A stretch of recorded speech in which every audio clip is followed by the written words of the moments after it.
میں روم میں داخل ہوا اور دروازے کو لاک کر دیا اور وہ سہمی بیٹھی تھی، بالکل چپ سی۔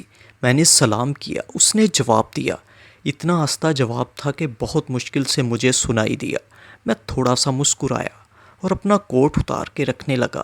کوٹ اتار کر اس کے پاس جا کر بیٹھ گیا اور اس سے پوچھا، کیا حال ہے آپ کا؟ وہ سہمی تھی۔ اس نے آرام سے بولا، جی ٹھیک ہوں۔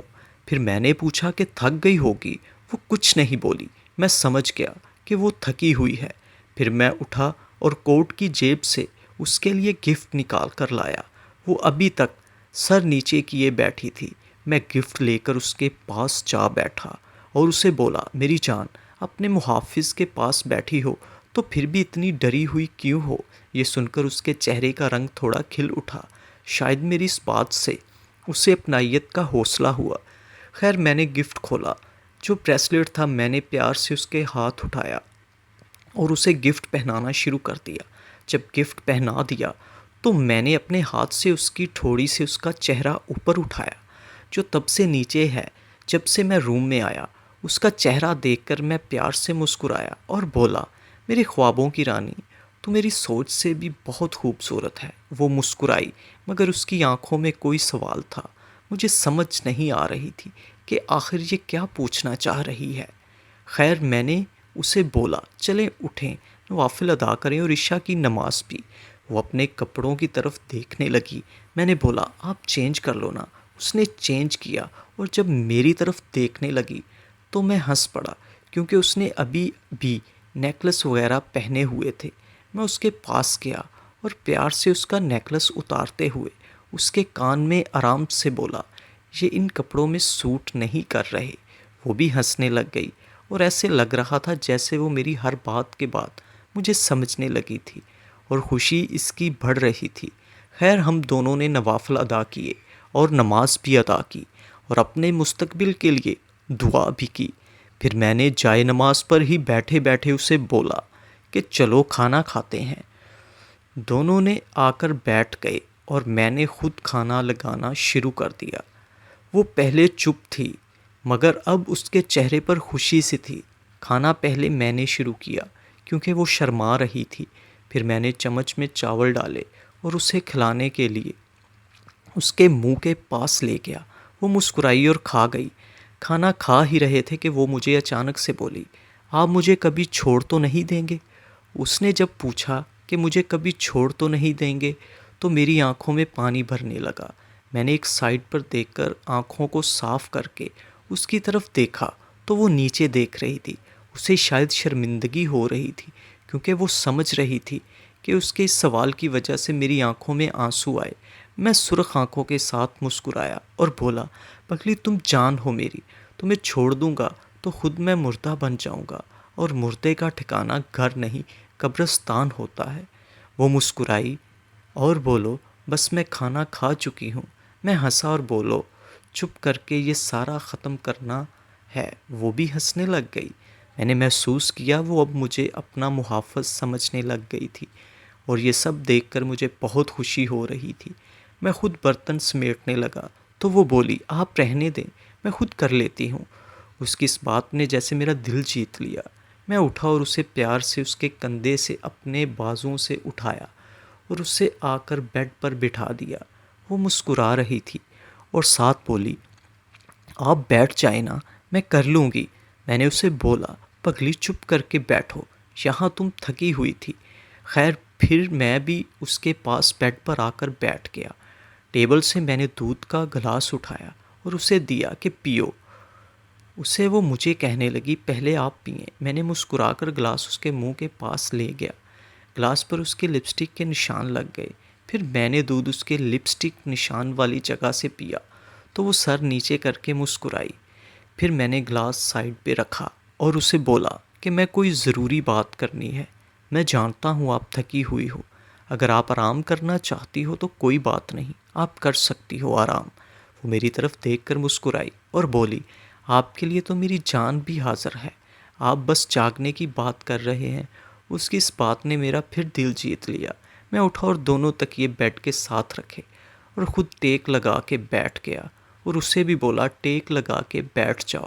وہ جیسے پیچھے ہوئی تو میں نے اسے اپنی طرف کھینچ کر اپنے کندھے سے ٹیک لگا دی، مطلب اس نے اپنا سر میرے کندھے کے ساتھ رکھ لیا۔ میں نے اپنی بات شروع کی اور اسے بولا کہ مجھے صرف عزت اور وفا چاہیے، دے سکتی ہو ساری زندگی؟ وہ بولی ہاں، کبھی شکایت کا موقع نہیں دوں گی۔ میں نے اپنے بازو سے اسے اپنی طرف گایا اور اسے بولا کہ اگر تم ان دونوں باتوں کا خیال رکھو گی نہ تو میں اپنی رانی بنا کے رکھوں گا۔ وہ مسکرائی اور بولی ٹھیک ہے۔ پھر میں نے اسے بتایا کہ میرے اوپر سب سے زیادہ حق میرے والدین کا ہے اور تم سب سے زیادہ حق میرا ہے۔ وہ تھوڑی حیران ہوئی، شاید اسے اس بات پہلے نہیں پتا تھا۔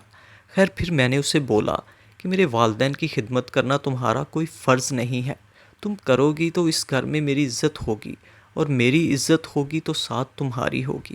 اس کے چہرے پر خوشی کی لہر دوڑی، شاید اسے میری بات ٹھیک سے سمجھ آ گئی۔ پھر میں نے اسے بولا کہ تم میرے اندر رہتی ہو اور میں تمہارے اندر۔ یہ سن کر سوالیہ انداز میں میری طرف دیکھنے لگی۔ میں نے اپنی بات جاری رکھی اور بولا کہ جب ہم ایک دوسرے میں بستے ہیں تو ہم دونوں کی باتیں بھی ہم دونوں تک رہیں گی، نہ کبھی تم کسی کو بتاؤ گی نہ میں۔ وہ مسکرائی اور ہاں میں سر ہلایا، اور پھر میں نے بولا کہ یہ گھر جو پہلے میرا تھا اب یہ ہمارا ہے، مطلب ہم دونوں کا۔ اس گھر کی بات کبھی بھی کسی سے نہیں کرنی، چاہے وہ تمہارے اپنے والدین ہی کیوں نہ ہو۔ وہ بولی ٹھیک ہے۔ اب جب اس نے جواب دیا تو میں نے دیکھا کہ وہ تھوڑی نیند میں تھی، مگر میں کچھ نہ بولا، اور پھر میں نے اپنی بات جاری رکھی اور بولا کہ یہ تو تھی گھر کی زندگی جو سب کو کہیں نہ کہیں کسی نہ کسی سے شادی کر کے گزارنی ہی پڑتی ہے۔ اب ایک بات بولتا ہوں، نہ کہ میری زندگی آج تم سے شروع ہوئی اور تم پر ہی ختم ہوگی۔ میں مر تو سکتا ہوں پر کبھی تمہارے علاوہ کسی کی طرف دیکھنا تو دور کی بات، کسی غیر کو سوچوں گا بھی نہیں۔ آج سے میرا سب کچھ آپ تک محدود ہو گیا۔ یہ بات کر کے میں نے اس کی طرف دیکھا تو وہ سو چکی تھی، اس کا ایک ہاتھ میرے سینے پر اور ایک ہاتھ اپنے ساتھ، اور اس نے اپنا سر میرے بازو پر رکھا ہوا اور وہ گہری نیند سو چکی تھی۔ میں اس کی طرف دیکھتا رہا تھا، اس کے جاگنے کا انتظار کرنے لگا۔ یقین مانو، میری جو زندگی گزر چکی تھی اس سے لے کر آج تک کوئی انتظار جس نے مجھے سکون دیا تو وہ انتظار آج اپنی رانی کے جاگنے کا انتظار ہے۔ مجھے بہت خوشی ہو رہی تھی اس کے جاگنے کا انتظار کر کے۔ خیر، انتظار کرتے کرتے 2 گھنٹے گزرے۔ وہ اچانک سے جاگ گئی اور میری طرف دیکھنے لگی۔ میں اسے دیکھ کر مسکرایا اور اسے اپنی طرف کھینچ کر اپنے سینے پر اسے سلا دیا۔ وہ حیران بھی تھی اور خوش بھی، مگر میں نے اسے آرام کرنے دیا۔ میں اسے یوں سوتا دیکھتا رہا اور پتہ ہی نہیں چلا کہ وقت گزر گیا اور نماز فجر کا وقت ہو گیا۔ میں اسے جگانا تو نہیں چاہتا تھا پر نماز ادا کرنا تو فرض ہے، تو میں نے اس کی پیشانی سے بال ہٹاتے ہوئے اسے پیار سے اس کے چہرے سے اس کو ہلکا سا ہلایا اور اس کے کان میں بولا نماز کا وقت ہو گیا ہے۔ اس ڈر کے اٹھی جیسے اس کا کچھ چوری ہو گیا ہو۔ اصل میں وہ بہت پریشان ہو گئی کہ آج کی رات اس نے مجھے ٹائم نہیں دیا اور سوتی رہی۔ وہ نیچے دیکھنے لگی۔ میں نے اس کا چہرہ اوپر اٹھایا تو اس کی آنکھیں بھری ہوئی تھی۔ میں نے اس کے آنسو صاف کیے اور بولا اب میں تمہارا ہوں اور میرا ہر دن، ہر رات، ہر پل تمہارے لیے ہے۔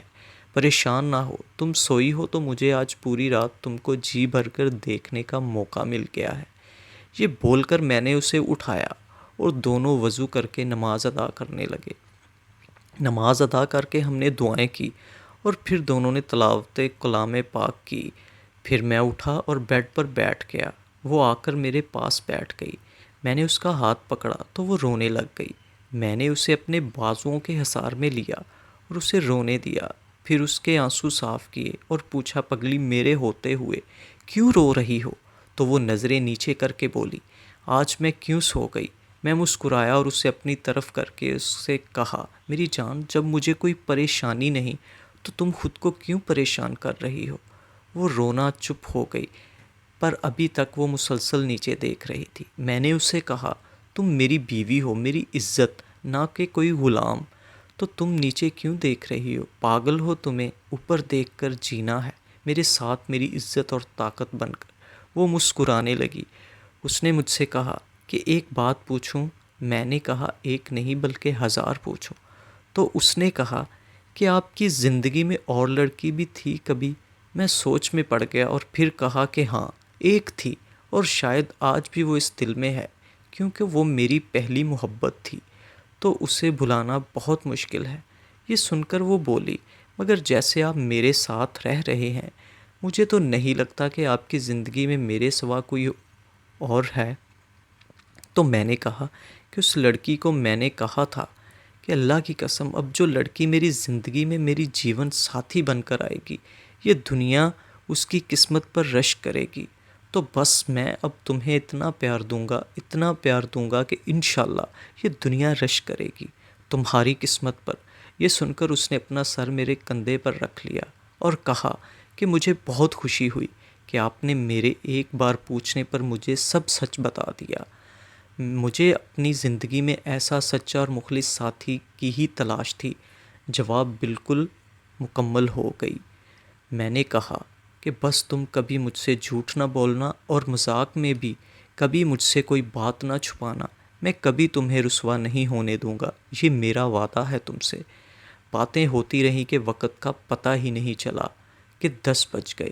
دروازہ کھٹکھٹایا اور آواز آئی کہ ناشتہ لے لیں اپنا۔ میں اٹھنے لگا تو اس نے میرا ہاتھ پکڑا اور بولی، آپ بیٹھیں، میں لے کر آتی ہوں۔ ہم دونوں بیٹھ کر ناشتہ کرنے لگے اور وہ بولی کہ ایک بات بولنی ہے۔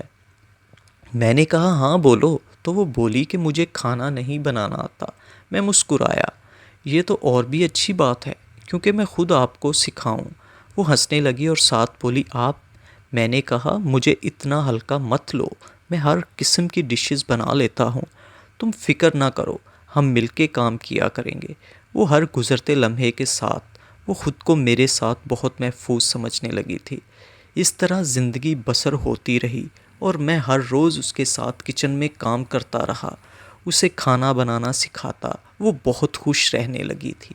مجھے اس بات کی سمجھ نہیں آ رہی تھی کہ یہ میرے ساتھ اتنی خوش کیسے ہے، حالانکہ میری پہلی محبت تو مجھے کہتی تھی کہ تم کبھی ایک اچھے شوہر ثابت نہیں ہو سکتے۔ پھر ہم ایک دن اس کی امی کے گھر گئے تو ماں باپ اپنے بچوں کے چہرے سے ان کے حالات جان لیتے ہیں۔ اس کے امی ابو نے اس کو دیکھنے کے بعد مجھے بہت پیار کیا، اتنا کہ میں آپ کو کیا بتاؤں، اور ان کا پیار مجھے بہت اچھا لگا، اور میں اپنی بیوی کے ساتھ اور اس کے امی ابو کے ساتھ بہت پیار سے رہنے لگا۔ اس طرح میری بیوی میرے گھر میں میرے ماں باپ کو بہت پیار کرنے لگی اور ان کو بھی امی ابو بلانے لگی۔ میں بہت خوش رہنے لگا اور میری بیوی بھی۔ ایک دن میری امی نے مجھے اور میری بیوی کو بلایا اور مجھے بولا کہ بیٹا، تمہاری بیوی کو میں نے اپنی بیٹی مانا ہے، اس کے ساتھ کبھی کوئی ظلم نہ کرنا۔ یہ کہہ کر میری امی نے میری بیوی کے ماتھے پر بوسہ دیا، اور پھر جب ہم اپنے کمرے میں آئے تو میری بیوی نے مجھ سے کہا کہ آپ کو پتہ ہے، میں آج اتنی خوش ہوں کہ دل کر رہا ہے کہ اپنی جان آپ پر وار دوں۔ میں نے اس کے منہ پر ہاتھ رکھتے ہوئے کہا کہ بس تم اس طرح میرے ماں باپ کے ساتھ اپنا رشتہ بنائے رکھنا، اور دیکھنا میرا پیار ہر گزرتے پل میں تمہارے لیے بڑھتا ہی جائے گا۔ یہ سن کر اس نے اپنے ہاتھ میرے کندھوں پر رکھے اور بولی، آپ کا حکم سر آنکھوں پر۔ میں مسکرایا اور اس کے سر پر بوسہ دیا۔ بس اس طرح آج میری شادی کو 3 سال ہو گئے، مگر کبھی ہمارے گھر میں کوئی مسئلہ نہیں ہوا۔